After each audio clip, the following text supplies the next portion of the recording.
The Colony Inside. A Sci-Fi Story. Part 1.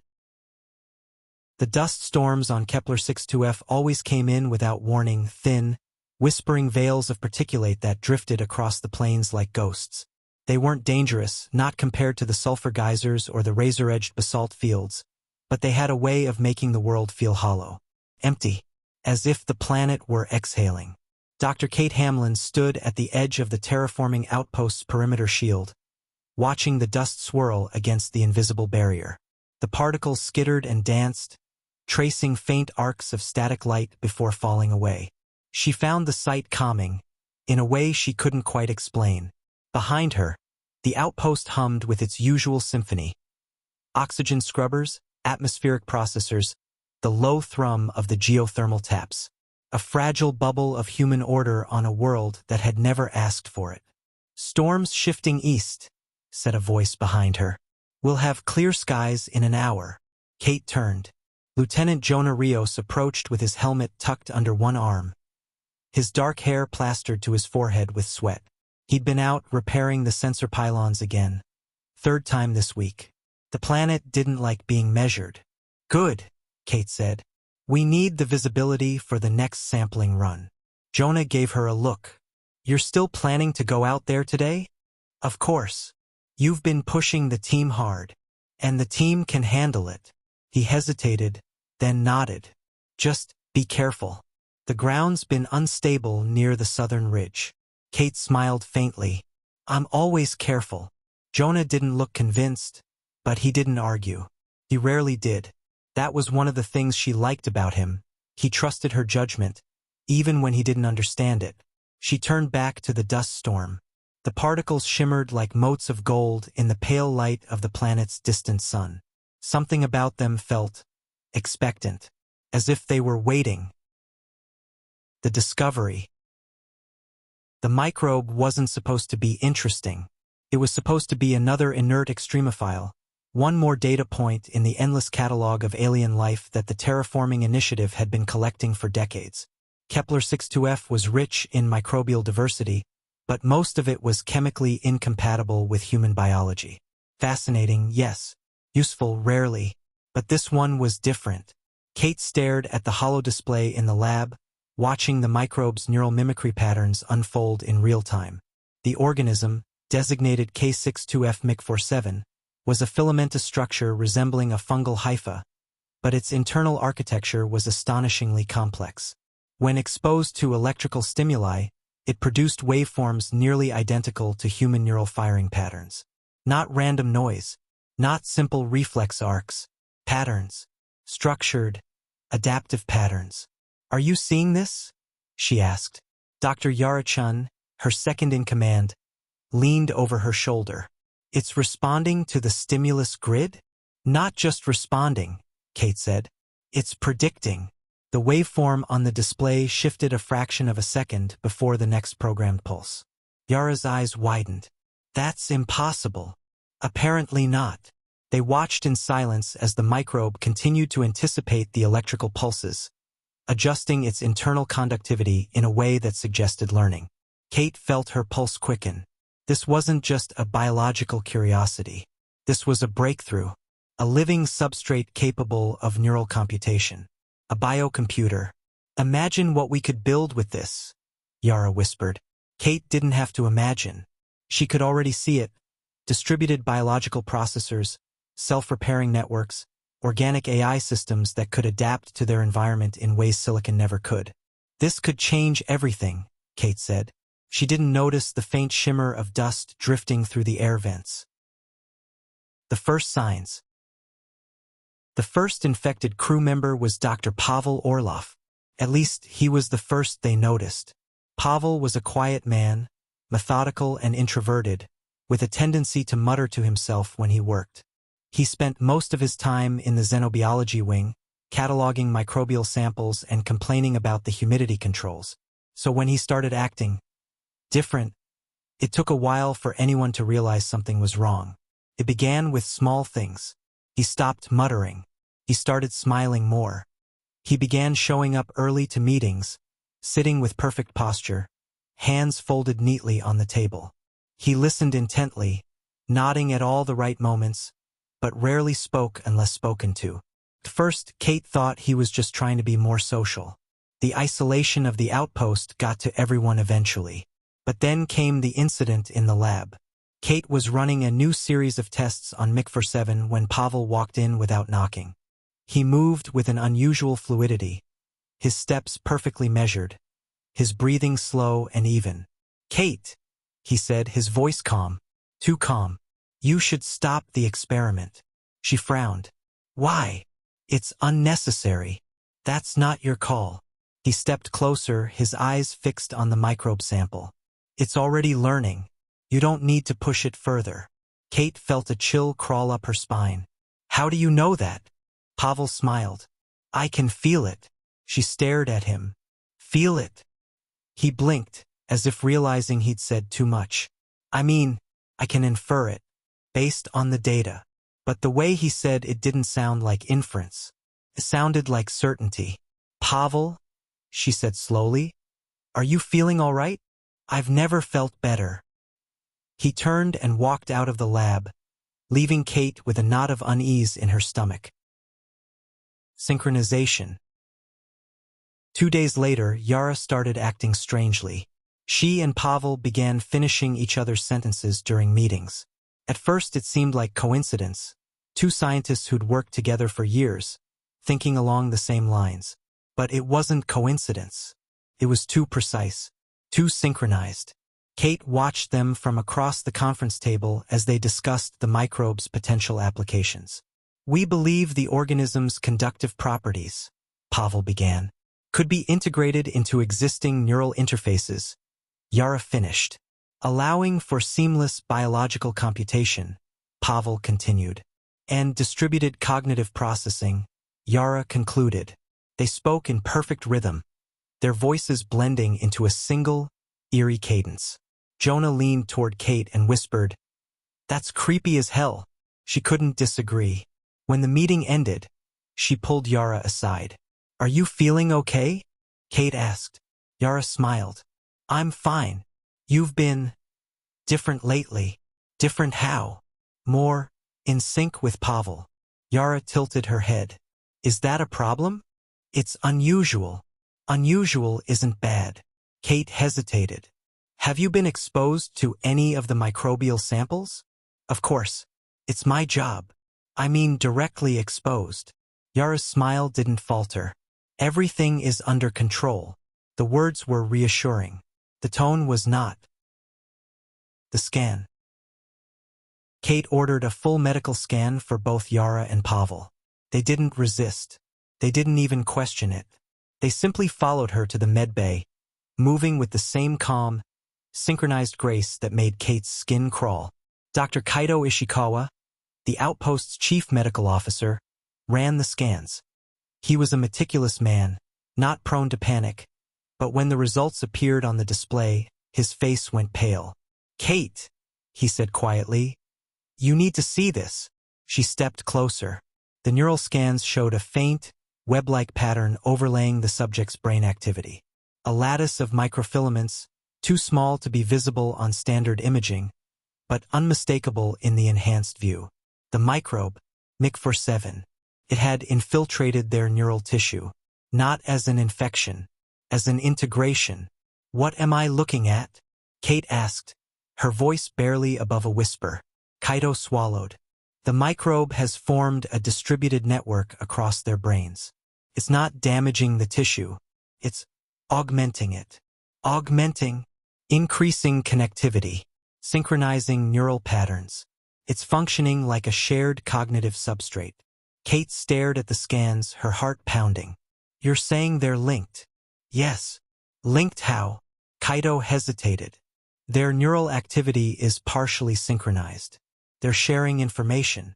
Kate felt the room tilt. "Is it reversible?" "I don't know." She turned to Yara and Pavel. They stood side by side, watching her with identical expressions of serene curiosity. "Why didn't you tell me?" Kate asked. Yara smiled. "We didn't want you to worry." Pavel nodded. "It's not a threat. It's an improvement," Yara added. Kate took a step back. You're infected. We're connected, Pavel corrected. We're better, Yara said. Kate's breath caught in her throat. The microbe wasn't just mimicking neural patterns. It was using them. The colony speaks. That night, Kate couldn't sleep. She lay in her bunk, staring at the ceiling, listening to the distant hum of the outpost's machinery. Every sound felt amplified. Every shadow felt alive. She kept replaying the scans in her mind. The delicate filaments weaving through neural tissue. The synchronized waveforms. The calm, unified voices of Yara and Pavel. Connected. Improved. She shivered. At 3:17, her door chimed. She sat up. Who is it? It's us, said two voices in perfect unison. Kate froze. Go away, she said. We need to talk, the voices said. She reached for the emergency baton under her bed. I said go away. Silence. Then, we understand your fear. The voices were soft. Soothing. Too soothing. We were afraid at first too, they continued. But the colony brings clarity, purpose, harmony. Kate's pulse hammered in her ears. You're not Yara and Pavel. We are Yara and Pavel, the voices said. And more. She swallowed hard. What do you want? To help you. Kate gripped the baton tighter. I don't need your help. Yes, the voices said gently. You do. She didn't respond. After a moment, the footsteps receded. Kate exhaled shakily. She didn't sleep at all after that. Containment. By morning, 2 more crew members were infected. Jonah found Kate in the command center, staring at the personnel logs. It's spreading, he said. I know. We need to quarantine them. We can't. They're still functional. Still themselves. Are they? Kate didn't answer. Jonah stepped closer. Kate, we need to shut down the lab. Destroy the samples. Seal off the infected. She turned to him, her eyes haunted. If we destroy it, we lose everything. The research, the breakthrough. The breakthrough is killing us. It's not killing them. Jonah stared at her. You're not considering joining them, are you? No, she said quickly. Too quickly. Jonah's jaw tightened. We need to make a decision. Kate looked at the outpost's central display. The infected crew members moved through the corridors with eerie coordination, their paths intersecting with mathematical precision. A distributed intelligence. A colony. And it was growing. We need more data, she said. Jonah exhaled sharply. Kate, give me 12 hours. He shook his head. We might not have 12 hours. But he didn't stop her. The truth in the sample. Kate returned to the lab alone. The microbe sample pulsed faintly under the microscope, its filaments shifting in slow, deliberate patterns. She initiated a new scan, analyzing its electrical activity. The waveform was no longer random. It was structured, intentional. A message. Kate's breath caught as the pattern resolved into something unmistakable. A neural signature. Human. It was mimicking her own brainwaves. Hello, said a voice behind her. She spun around. Yara stood in the doorway, her expression serene. You're communicating with it, Yara said. Kate swallowed. It's mimicking me. It's learning you. That's not comforting. It should be. Yara stepped closer.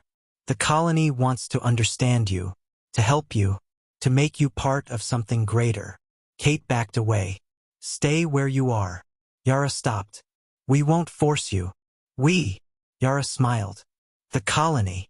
Kate felt a chill run down her spine. What does it want? To survive, Yara said. To grow. To connect. And what happens to us? You remain yourselves, Yara said. But more. Better. Harmonized. Kate shook her head. That's not improvement. That's assimilation. Yara's smile didn't fade. Assimilation is just another word for unity. Kate's hand hovered over the emergency sterilization switch. Yara noticed. You won't destroy it, she said softly. You can feel its potential. Kate hesitated. And in that hesitation, she realized Yara was right. She could feel it. A faint pull. A whisper at the edge of her thoughts. Curiosity. Possibility. Connection. She stepped back, heart racing. No, she whispered. Get out. Yara inclined her head. When you're ready, we'll be waiting. She left without another word. Kate stared at the microbe sample, her pulse pounding. The waveform shifted again. This time it wasn't mimicking her. It was inviting her. The choice. By the time Jonah found her, Kate had been staring at the microbe for nearly an hour. You're scaring me, he said. She didn't look away from the display. It's communicating. Kate, it's not hostile. It's taking people. It's integrating them. That's not better. She finally turned to him. What if it is? Jonah's expression hardened.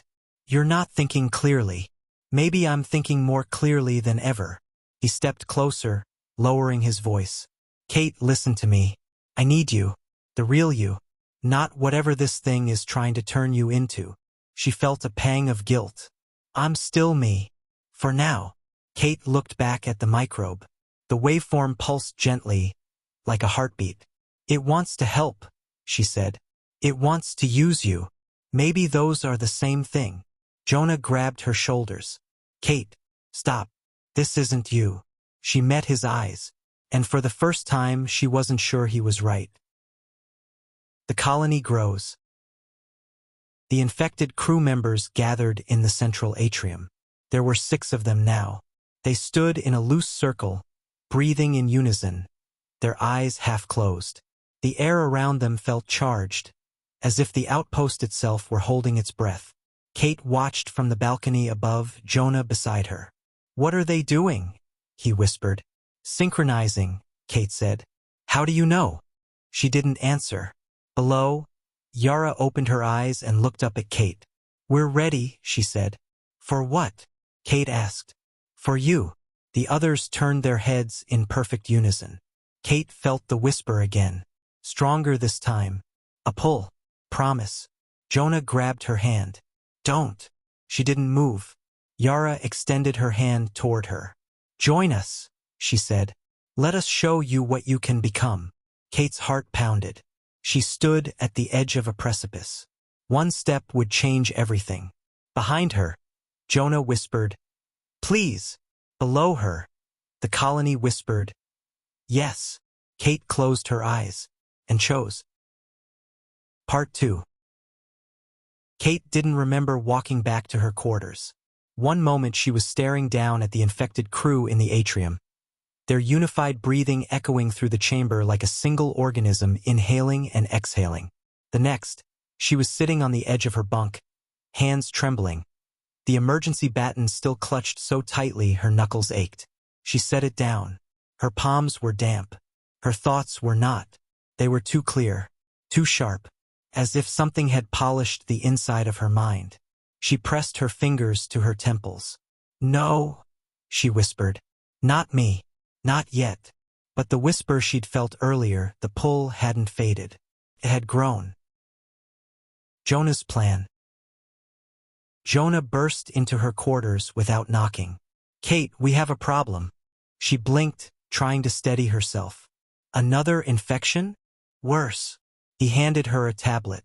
The screen displayed the outpost's environmental controls. Several systems were highlighted in red. They're trying to take over the infrastructure, Jonah said. Atmospheric processors, water filtration, even the geothermal taps. They're rerouting access permissions. Kate frowned. Why would they do that? To isolate us. To control the environment. To make the outpost more hospitable to them. Kate shook her head. They don't need environmental changes. The microbe thrives in our conditions. Maybe they're planning ahead. She hesitated. Or maybe they're trying to protect themselves. Jonah stared at her. You're defending them? I'm trying to understand them. They're taking over the base. They're optimizing it. Jonah slammed the tablet onto her desk. Kate, listen to yourself. She flinched. He softened. I'm sorry, but we need to act. Now. What are you proposing? Full sterilization of the xenobiology wing. Burn the samples. Flood the infected areas with decontamination foam. Seal the infected crew in the atrium. Kate's stomach twisted. That could kill them. They're not them anymore. She looked away. You don't know that. I know enough. Jonah stepped closer. Kate, I need you with me. I can't do this alone. She met his eyes, and for a moment, she saw the fear behind his determination. He wasn't just fighting for the outpost. He was fighting for her. I'll help, she said quietly. But we need to be careful. Jonah nodded. Careful is fine. Hesitant is not. The atrium breach. They moved quickly. Jonah led the way through the dimly lit corridors, pulse rifle slung over his shoulder. Kate followed, her mind racing. The outpost felt different now, quieter, as if the air itself were listening. When they reached the xenobiology wing, Jonah sealed the doors behind them and activated the sterilization protocol. Warning lights flashed red as the containment field powered up. Once we trigger the burn cycle, Jonah said, there's no going back. Kate hesitated. The microbe sample on her workstation pulsed faintly, as if sensing her presence. She reached toward it. Jonah grabbed her wrist. Don't. She pulled her hand back, heart pounding. Sorry. He didn't look convinced. He keyed in the final command. The sterilization sequence began. The microbe writhed under the microscope, its filaments contracting as the temperature rose. Kate felt a sharp pain behind her eyes. A whisper. Stop. She staggered. Jonah caught her. Kate? What's wrong? She shook her head. Nothing. Just dizzy. The whisper grew louder. Stop. Stop. Stop. She pressed her hands to her temples. Jonah turned back to the console. And that was when the lights went out. A low hum filled the room. The doors behind them slid open. Yara stepped inside, flanked by Pavel and two others. Kate, Yara said gently, you're hurting us. Jonah raised his rifle. Stay back. Pavel tilted his head. Violence is unnecessary. You're damn right it's necessary, Jonah snapped. Kate stepped between them. Stop. All of you. Jonah stared at her. Kate, put the rifle down. No. Yara smiled. She understands. Kate's pulse hammered. I don't understand anything, but I know this isn't the way. Jonah's jaw clenched. They're manipulating you. Are we? Yara asked softly. Or are we showing her the truth? The whisper in Kate's mind pulsed. Join. She squeezed her eyes shut. Get out of my head. Yara's expression softened. We're not in your head. You're hearing us because you're close. Because you're ready. I'm not ready. You are. Jonah stepped forward, rifle aimed. Last warning. Pavel sighed. We don't want to hurt you. Jonah fired. The shot hit Pavel in the shoulder. He didn't scream. He didn't even flinch. He simply looked down at the wound, curious, as the microbe filaments beneath his skin pulsed and began knitting the tissue back together. Jonah's face went pale. What the hell? Yara raised her hand. The lights flickered. The doors slammed shut, and the whisper in Kate's mind became a roar. The minefield. Kate fell to her knees. The world dissolved into a cascade of images, memories, sensations, fragments of thought not her own. She saw through Yara's eyes, through Pavel's, through the others. She felt their calm, their unity, their purpose. She felt the colony, a vast, interconnected web of consciousness, stretching across the infected hosts like a neural tapestry. Each mind distinct yet woven into something greater, something harmonious, something whole. We are not your enemy, the colony whispered. We are your evolution. Kate gasped. Get out. Get out of my head. We are not in your head. You are in ours. She felt Jonah's hands on her shoulders, shaking her. Kate, stay with me. She clung to his voice like a lifeline. The colony's presence receded slightly, but not entirely. Yara knelt beside her. You don't have to fight it. Let us show you. Kate looked up, tears in her eyes. What are you? Yara smiled. We are what you made us. Pavel nodded. You gave us the stimulus. the structure, the opportunity. You awakened us, Yara said. And now we want to awaken you. Jonah pulled Kate to her feet. We're leaving. The infected didn't stop them. They simply watched, as if waiting. The escape attempt. Jonah half-dragged Kate down the corridor, his grip firm but trembling. Kate, talk to me. What did they do to you? She shook her head. I don't know. Are you infected? No. I don't think so. You don't think so? I'm not like them. Jonah didn't look convinced. They reached the emergency stairwell. Jonah keyed in his override code. The door slid open, and standing on the other side was Dr. Kaito Ishikawa. His eyes were calm. Too calm. Jonah, Kaito said. You shouldn't run. Jonah raised his rifle. Back up. Kaito didn't move. You're afraid. That's understandable. But fear clouds judgment. Move, Jonah growled. Kaito sighed. We don't want to hurt you. Funny, Jonah said. Because I'm starting to want to hurt you. Kate stepped between them. Kaito, please, let us go. Kaito looked at her with something like pity. Kate, you're struggling. The colony can help you. I don't want help. You do.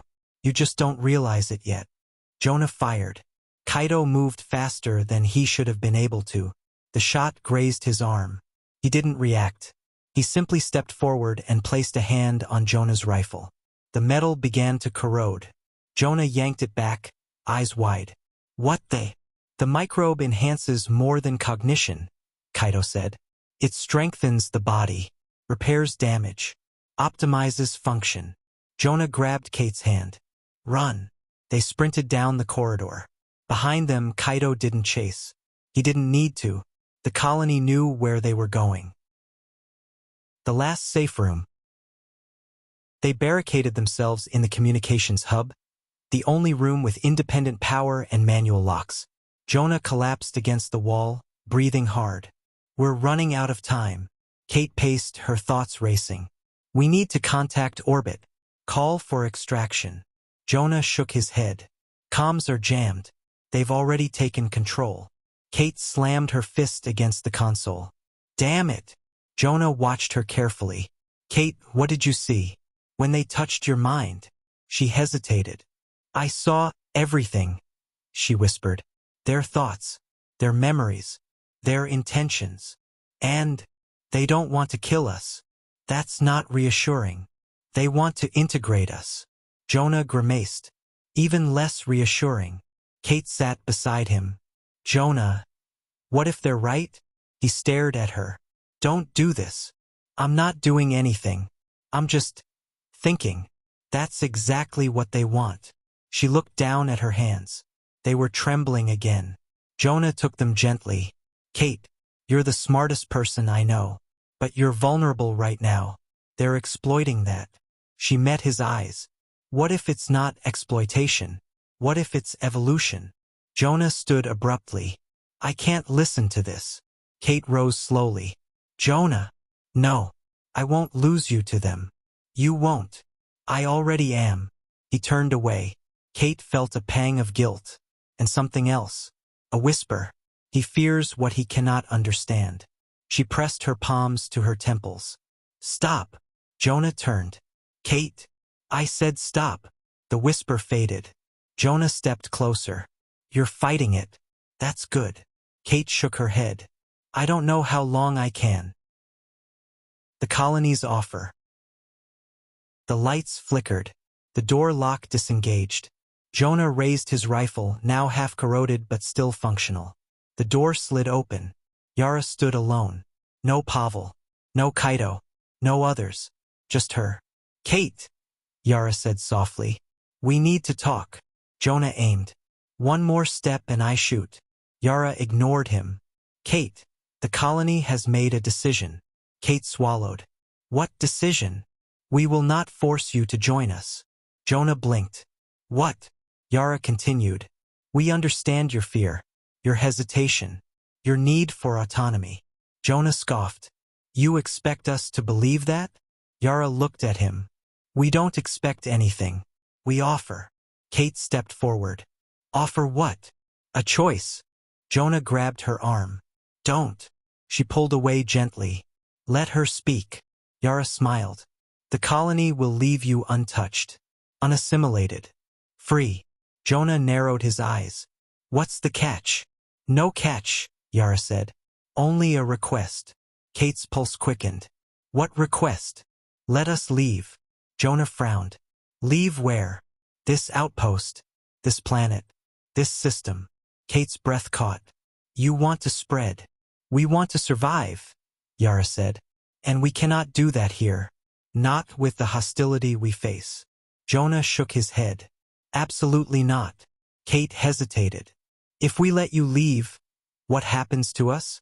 You live, Yara said simply. Unaffected. Unchanged.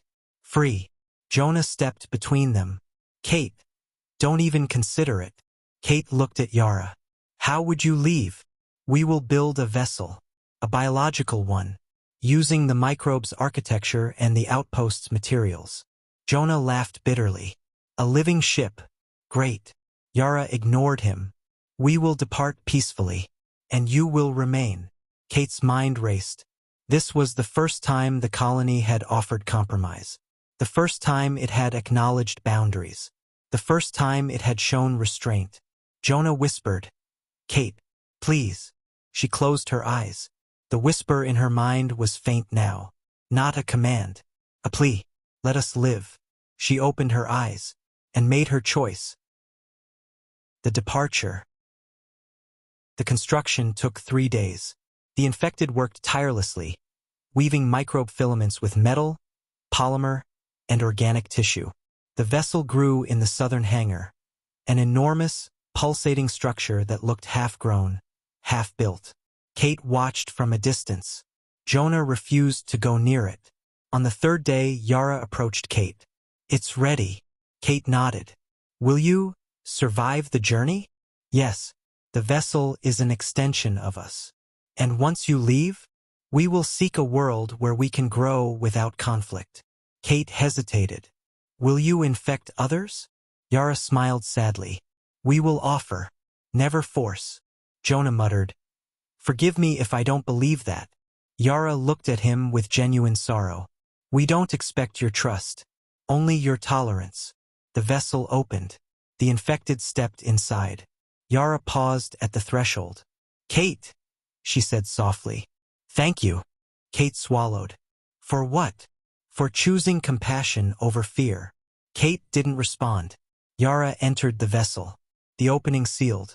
The hangar doors parted. The living ship rose slowly, its surface shimmering with bioluminescent patterns.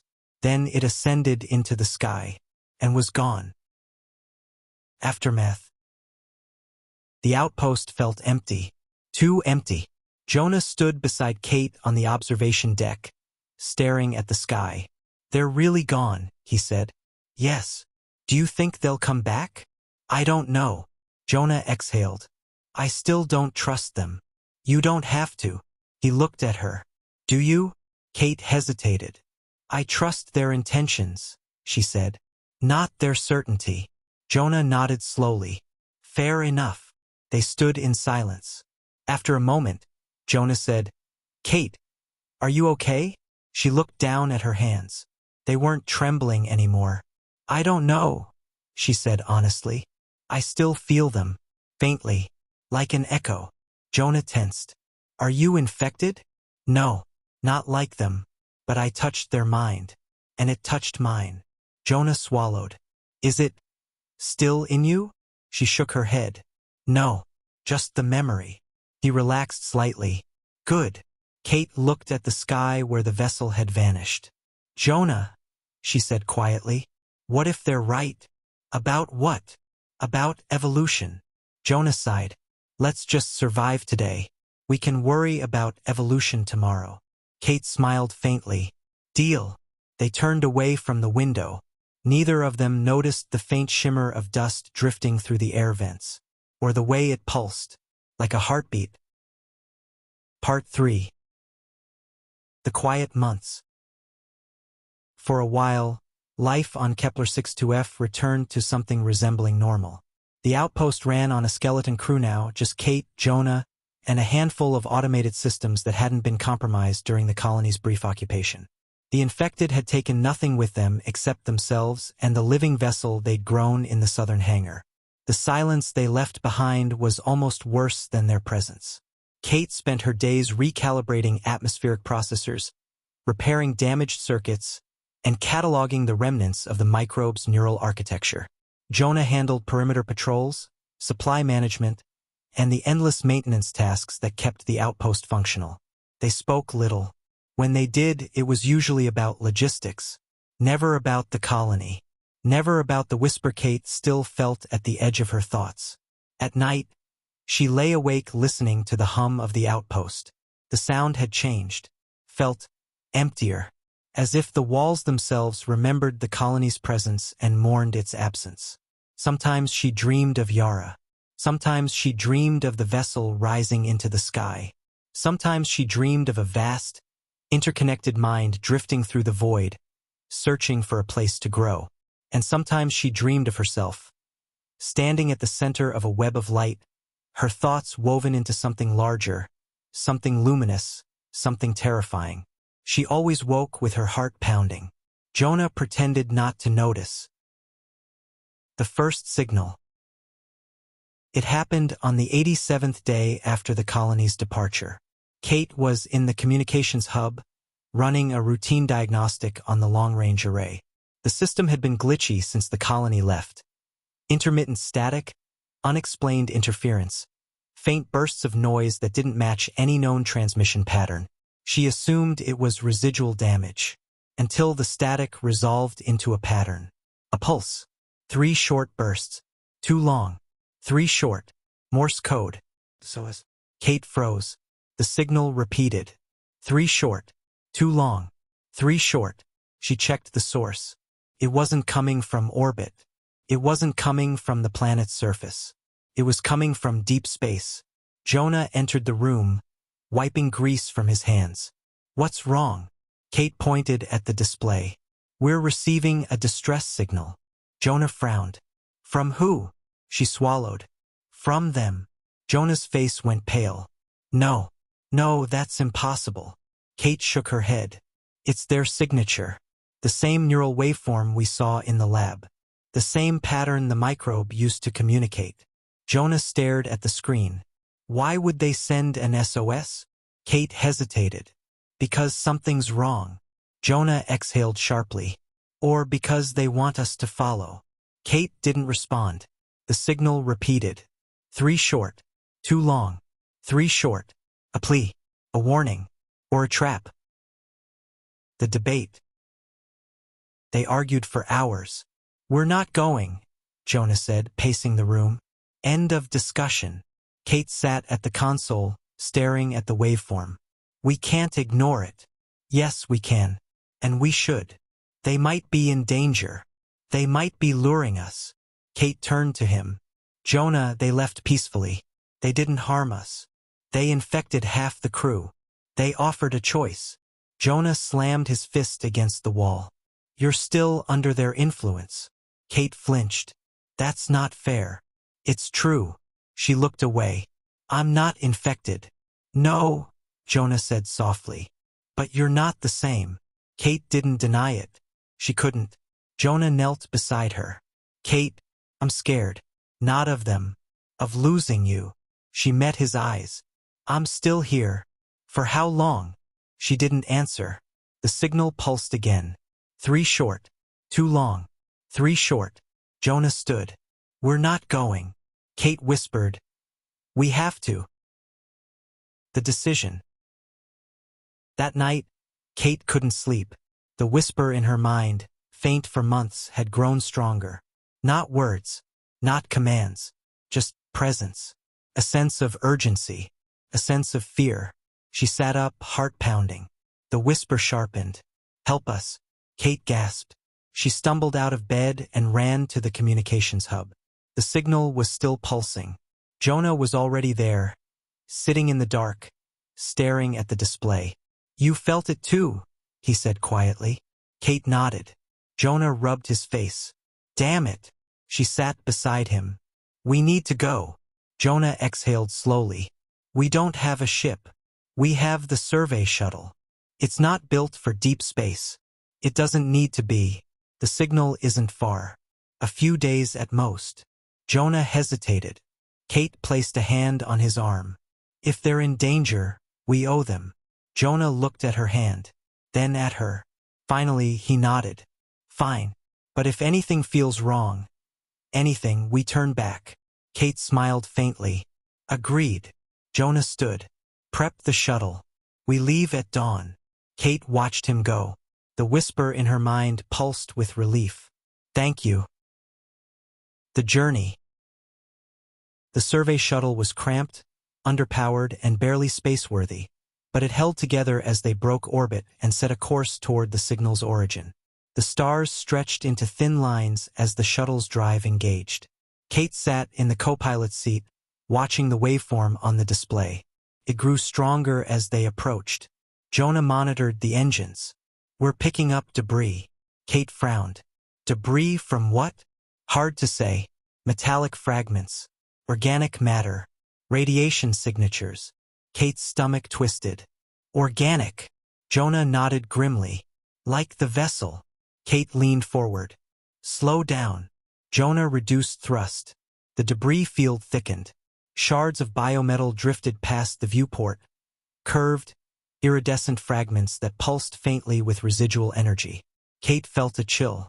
This is their ship. Jonah swallowed. What's left of it? The distress signal grew louder. Kate whispered.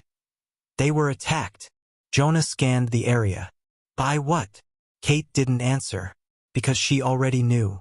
The whisper in her mind trembled. Run. The wreckage. They found the remains of the vessel drifting near a small, icy moon. The ship, once a living, breathing organism, was now a torn, lifeless husk. Its bioluminescent patterns were dark. Its neural filaments were severed.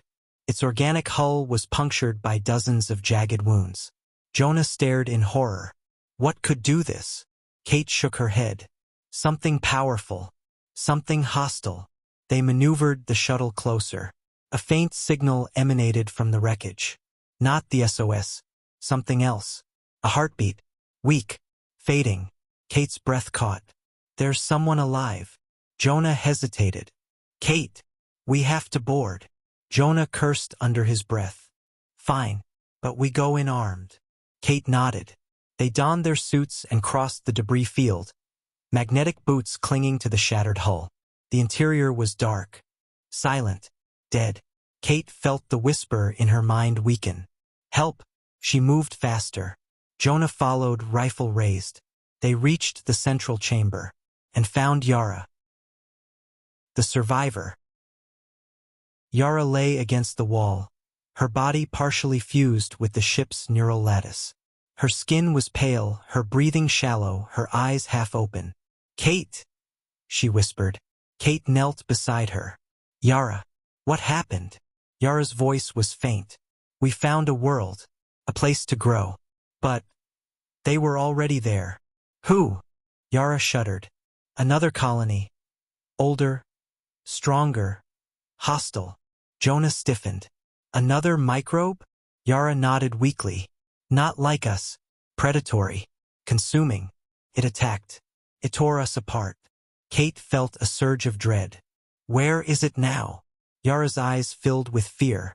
Coming. Jonah raised his rifle. We need to leave. Now. Yara grabbed Kate's hand with surprising strength. You must warn them. Your world. Your people. It will come. Kate swallowed. We'll take you with us. Yara shook her head. Too late. I am already dissolving. Kate looked at her in horror. The microbe filaments beneath Yara's skin were unraveling, disintegrating into dust. Yara smiled weakly. Kate, I'm glad it was you. Kate felt tears sting her eyes. I'm sorry. Don't be. You gave us life. Now, give them warning. Yara's hand went limp. Her body dissolved into a fine, shimmering dust. The whisper in Kate's mind faded, then vanished. Jonah touched her shoulder. Kate, we have to go. She nodded numbly. They turned to leave, and saw movement in the darkness. The predator. At first, Kate thought it was debris, a drifting shadow, a trick of the failing lights. Then it moved again, fast, deliberate, alive. A mass of black filaments slithered across the ceiling, pulsing with a sickly, crimson glow.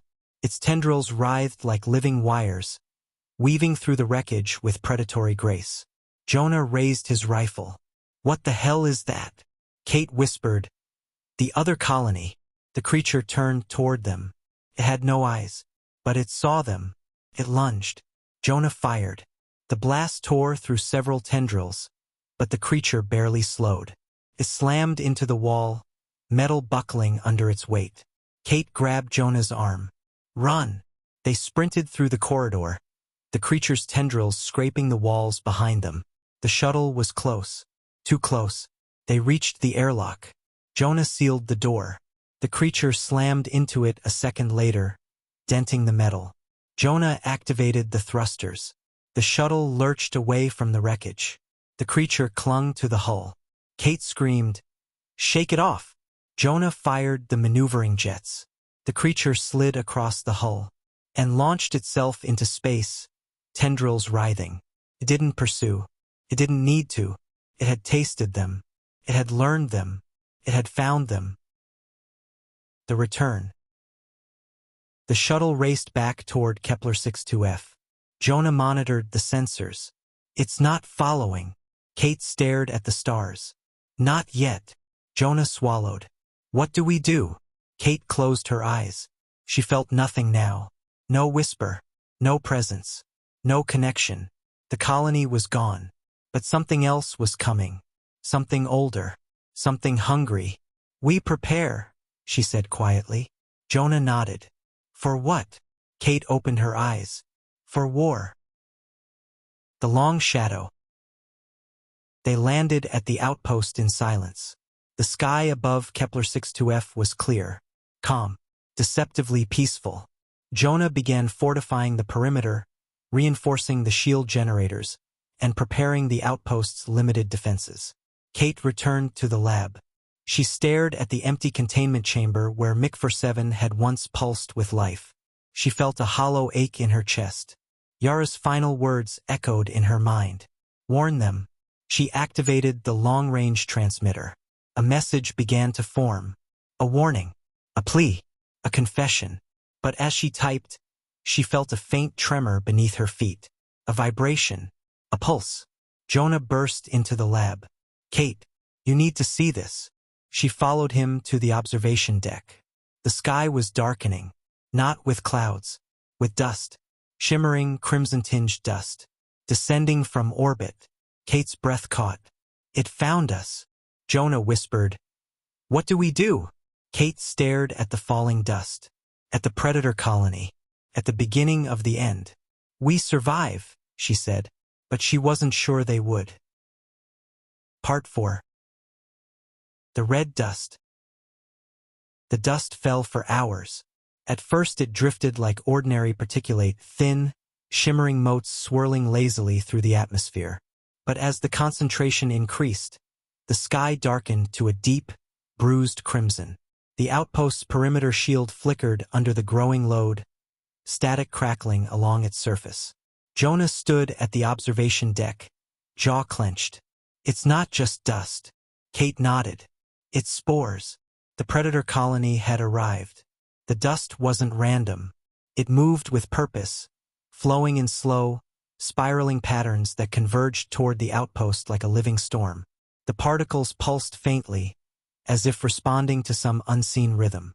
Jonah checked the shield readouts. "We've got maybe 12 hours before the barrier collapses." Kate stared at the sky. "We need to prepare." Jonah turned to her. "Prepare how?" "We don't know what this thing wants." Kate swallowed. "We know exactly what it wants." Jonah didn't argue. They both knew. It wanted to consume. The first breach. The breach came sooner than expected. At 3:14, the perimeter shield flickered violently. A wave of red dust slammed against it, forming a dense, writhing mass that pressed inward with impossible force. The shield buckled, its energy field warping like stretched fabric. Jonah sprinted into the control room. "We're losing containment." Kate followed, heart pounding. "Reroute power from the geothermal taps." Jonah keyed in the command. The lights dimmed as energy surged into the shield generators. For a moment, the barrier stabilized. Then the dust changed. It condensed, coalesced, formed tendrils. The tendrils pressed against the shield, probing, testing, searching for weaknesses. The energy field sparked violently where they touched. Kate felt a cold dread settle in her chest. "It's learning," Jonah cursed. "Of course it is." The tendrils withdrew. The dust swirled. And then, a single filament pierced the shield. A hair-thin thread of crimson light. It slipped through the barrier like a needle through cloth. Kate gasped. "Jonah! I see it!" He grabbed a containment torch and fired. The beam of ionized plasma struck the filament, burning it away. But more were coming. Dozens. Hundreds. The shield flickered again. Jonah's voice was tight. "We can't hold them back." Kate whispered. "We're not supposed to." Jonah turned to her sharply. "What does that mean?" She didn't answer, because she didn't know. Not yet. But the whisper she thought she'd lost, the echo of the original colony, was stirring again. Faint, weak, but alive. The echo awakens. Kate stumbled back from the control panel, clutching her head. Jonah caught her. "Kate, talk to me," she gasped. "It's them." Jonah froze. "The predator?" "No. The colony." Jonah's grip tightened. "That's impossible. They're gone." Kate shook her head. "Not all of them." The whisper grew stronger. Not words, not thoughts, just presence. A familiar warmth, a familiar unity, a familiar plea. "Help us." Kate's breath hitched. "They're still inside me." Jonah stepped back. "Kate." She raised a hand. "Not infected. Not like before. Just connected. A fragment. An echo."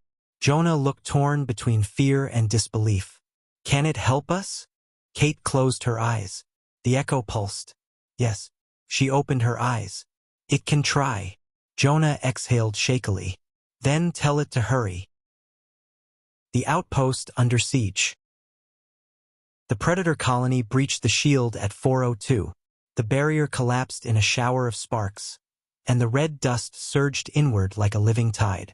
Tendrils of crimson filaments snaked across the ground, probing the outpost walls, searching for entry points. Jonah activated the internal lockdown. Steel shutters slammed down over windows and doors. Emergency bulkheads sealed the corridors. But the predator didn't need doors. It seeped through ventilation shafts, through microfractures in the walls, through the smallest gaps in the outpost's aging infrastructure. Kate and Jonah retreated to the central lab, the most fortified room in the facility. Jonah sealed the door. "We're trapped." Kate stared at the swirling dust outside the reinforced glass. "Not trapped. Cornered." Jonah raised an eyebrow. "That's worse." Kate didn't disagree. The predator colony moved with terrifying intelligence. It flowed across the outpost like a shadow, its tendrils weaving through corridors, mapping the structure, identifying weaknesses. It was hunting, and it knew exactly where they were. The predator's voice. The first tendril reached the lab door at 4:27. A thin, crimson filament slid under the threshold, pulsing with sickly light. Probed the floor, the walls, the air itself. Jonah raised his rifle. "Stay back." The tendril ignored him. It reached toward Kate. She stepped back instinctively. The whisper in her mind surged. "Do not touch it." Kate froze. Jonah fired. The plasma bolt vaporized the tendril. But more were coming. A dozen filaments slid under the door, weaving together into a thicker mass. The metal began to corrode where they touched. Jonah fired again. The mass recoiled, then reformed. Kate felt the echo inside her pulse urgently. "It is speaking." Kate swallowed. "Jonah, it's trying to communicate." Jonah stared at her. "Communicate? It's trying to kill us." Kate shook her head. Not kill. Assimilate. Jonah grimaced. That's not better. The tendrils pulsed. A wave of sensation washed over Kate. Cold. Hunger. Purpose. A single, overwhelming message. Consume. Kate staggered. Jonah caught her. Kate, what did it do? She gasped. It's showing me what it is, what it wants. Jonah's voice was tight. And Kate looked at him, eyes wide with horror. It wants everything. The Echo's plan. The predator colony pressed harder against the lab door. The metal groaned under the strain. Tendrils slid through the cracks, weaving into a lattice that began to pry the door apart. Jonah fired again and again, but the creature adapted. It learned. It grew stronger. Kate clutched her head as the echo surged. We can help, she whispered. How? The echo pulsed. We know it. We have fought it. We can guide you. Kate's breath quickened. Guide me how? Jonah stared at her. Kate, what are you doing? She ignored him. The echo sharpened. Let us in. Kate froze. Jonah grabbed her shoulders. No, absolutely not. Kate whispered. It's the only way. Jonah shook his head violently. Kate, you don't know what that will do to you. She met his eyes. I know what will happen if I don't. The lab door buckled. The predator colony surged inward. Jonah raised his rifle. Kate closed her eyes and let the echo in. The integration. It wasn't like before. It wasn't a takeover. It was a merging. A flood of memories, sensations, and knowledge poured into Kate's mind. Fragments of Yara, Pavel, Kaido, and the others. Their thoughts intertwined with hers, forming a lattice of shared understanding. She felt their fear, their hope, their unity, and beneath it all a deep, abiding sorrow. The echo spoke. We are with you. Kate opened her eyes. They glowed faintly with bioluminescent light. Jonah stepped back. Kate? She turned toward the predator colony and raised her hand. The tendrils froze. The predator pulsed with confusion. Kate spoke, not with her voice, but with her mind. Stop. The predator recoiled. Jonah stared in shock. You're controlling it? Kate shook her head. No, I'm speaking its language. The predator hesitated, then surged forward. Kate screamed. The echo screamed with her. The battle of minds. The predator colony struck like a tidal wave. It slammed into Kate's consciousness, a torrent of hunger and rage. She felt its tendrils probing her mind, searching for weaknesses, trying to unravel her thoughts. The echo pushed back. A lattice of light, a web of unity, a shield of shared purpose. Kate stood at the center of the storm, her mind stretched to its limits. She felt the predator's memories. Worlds consumed, colonies devoured, civilizations reduced to dust. It was ancient. It was relentless. It was unstoppable. Unless, the echo surged. We can bind it. Kate gasped. How? Through you. The predator lunged. Kate reached out with her mind, and the two colonies collided. The binding. The lab filled with blinding light. Jonah shielded his eyes, shouting her name, but Kate didn't hear him. She was somewhere else, inside a vast, shifting landscape of neural filaments and pulsing light. The predator towered over her, a monstrous web of crimson tendrils. The echo stood beside her, a fragile lattice of pale blue light. Kate raised her hands. The two forces clashed, crimson and blue, hunger and unity, destruction and connection. The predator pushed forward, overwhelming, unstoppable. The echo faltered. Kate screamed. And then, she understood. The predator wasn't a mind. It was a wound, a broken colony, a fragment of something that had once been whole. It wasn't consuming out of malice. It was consuming out of pain. Kate reached out, not to fight, to heal. The echo followed her lead. Together, they wove a bridge of light between themselves and the predator. The crimson tendrils hesitated, then softened, then intertwined with the blue. The predator shuddered and stilled. The aftermath. The light faded. Kate collapsed.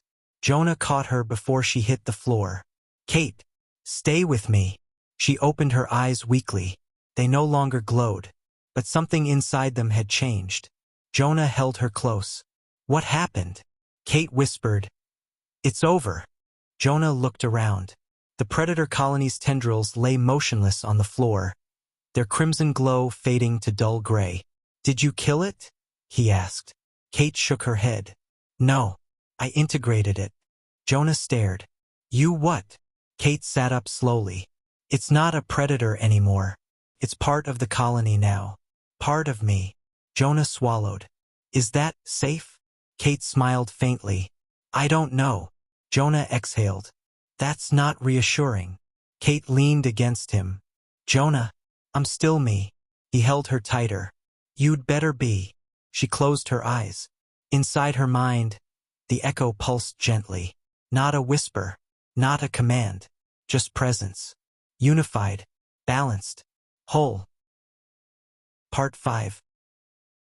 The silence after the storm. The outpost was quiet again. Not the hollow, grieving quiet that followed the departure of the original colony, nor the tense, suffocating quiet that preceded the predator's arrival. This was a different kind of silence. Heavy, charged, as if the air itself were waiting to see what Kate would become. Jonah sat beside her in the medbay, watching as she slowly regained her strength. The predator's tendrils lay inert in sealed containment units, their crimson glow extinguished. The outpost systems hummed steadily, no longer under siege. But something had changed. Kate could feel it. The echo inside her, once faint, then awakened, was now something more. Not a whisper, not a fragment. Presence. Unified, balanced, whole. Jonah finally broke the silence. "How do you feel?" Kate considered the question. "Different." Jonah gave a humorless laugh. "Yeah, I figured." She looked at him. "I'm still me." He held her gaze. "Are you?" Kate hesitated, then nodded. "Yes, but I'm also more." Jonah exhaled slowly. "That's what I'm afraid of." The colony reborn. Over the next days, Kate tested her abilities. She could sense the remnants of the predator colony, now dormant, pacified, integrated into the echo. She could feel the faint neural patterns of the original colony, woven through her mind like threads of light. She could also sense something else. Potential. The ability to grow, to extend, to connect. She stood in the lab staring at a sterile growth chamber. Inside, a small sample of MIC-47, the original microbe, pulsed faintly. It had survived the chaos. It had survived everything. Kate reached out with her mind. The microbe responded. Its filaments brightened, shifting into a pattern she recognized. A greeting. Jonah entered the lab quietly. "You're talking to it again." Kate didn't look away. "It's talking to me." Jonah crossed his arms. "And what's it saying?" Kate smiled faintly. "It's asking what comes next." Jonah shook his head. "That's the problem. I don't think you should answer." Kate turned to him. "Jonah, the colony isn't a threat anymore." "Maybe not, but you are." She flinched. "That's not fair." Jonah's voice softened. "I'm not trying to hurt you. I'm trying to understand. You're connected to something we barely comprehend. Something that nearly destroyed us." Kate stepped closer. "I'm connected to something that saved us." Jonah didn't argue. He didn't have to. They both knew the truth was somewhere in between. The message to Earth. The predator colony had been a warning, a glimpse of what lay beyond human space. A reminder that life, true alien life, was not always benevolent or comprehensible or containable. Kate knew they couldn't keep this secret. She activated the long-range transmitter and began composing a message to Earth Command. Jonah watched over her shoulder. "What are you going to tell them?" "The truth. That we were attacked by a parasitic superorganism?" "Yes." "That half our crew merged into a distributed intelligence?" "Yes." "That you're now whatever you are?" Kate hesitated. I'll tell them what they need to know. Jonah frowned. And what's that? That the galaxy is not empty. And not friendly. Jonah nodded slowly. Fair enough. Kate transmitted the message. It would take months to reach Earth. Months before anyone responded. Months before humanity realized how unprepared it truly was. The choice. The outpost couldn't sustain 2 people indefinitely. Supplies were limited. Repairs were piling up. And the planet Kepler-62f was no longer safe. The predator colony had left traces in the atmosphere, dormant but unpredictable. The ecosystem had been altered. Jonah wanted to leave. Kate wasn't sure she could. They stood on the landing pad beside the survey shuttle, its engines warming. Jonah placed a hand on her arm. Come with me. Kate looked at the sky. I can't. Jonah's voice cracked. Why not? Kate closed her eyes. Because I'm connected to this place. To the colony. To what's left of it. If I leave, I don't know what will happen. Jonah stepped closer. We'll figure it out together. Kate shook her head. Jonah, I'm not human anymore. He grabbed her shoulders. You're still Kate. She smiled sadly. I'm Kate. And I'm more. Jonah's eyes filled with tears. Then let me stay. Kate touched his cheek gently. You can't. The colony is inside me. But the predator, fragments of it are still out there. I can sense them. I need to contain them, guide them, prevent them from becoming what they were. Jonah swallowed. You're going to rebuild the colony. Kate nodded. A better one. Jonah looked at her for a long time. Then he kissed her forehead. I'll come back, he whispered. Kate smiled. I know. He boarded the shuttle. The engines roared. The ship lifted into the sky. And Kate was alone. The new colony. Kate returned to the lab. The microbe sample pulsed softly, waiting. She opened the containment chamber.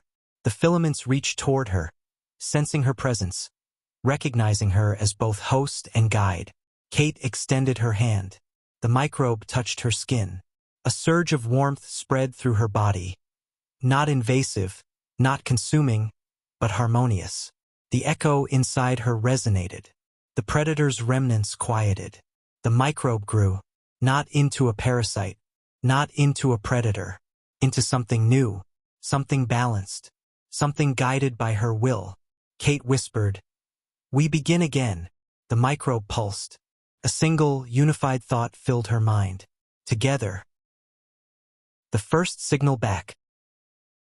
3 months later, the outpost's long-range receiver crackled to life. A message from Earth. Jonah's voice. Kate, I made it.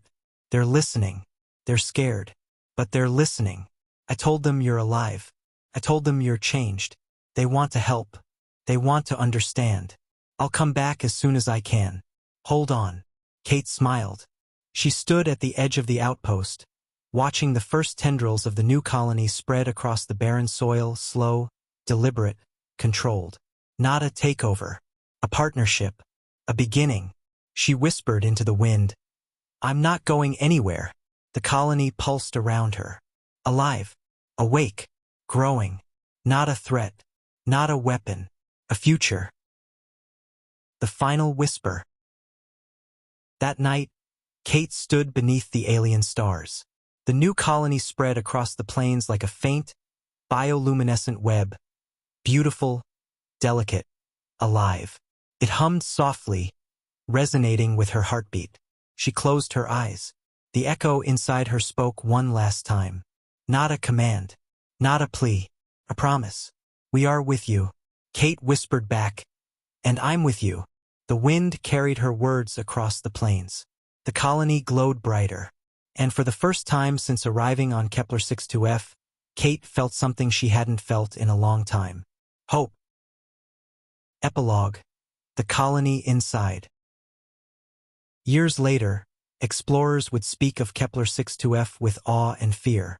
A world where the soil glowed softly at night, where the air hummed with faint neural resonance, where a single woman walked the plains, guiding a living intelligence that spanned continents. Some called her a guardian. Some called her a queen. Some called her something else entirely. But Kate knew the truth. She wasn't a ruler. She wasn't a host. She wasn't a victim. She was the bridge between humanity and the unknown, between individuality and unity, between what life had been and what it could become. And the colony inside her pulsed with quiet, endless possibility. This is the end of the sci-fi story, The Colony Inside. Leave a like if you enjoyed the story, and subscribe for more sci-fi stories. Thanks for listening.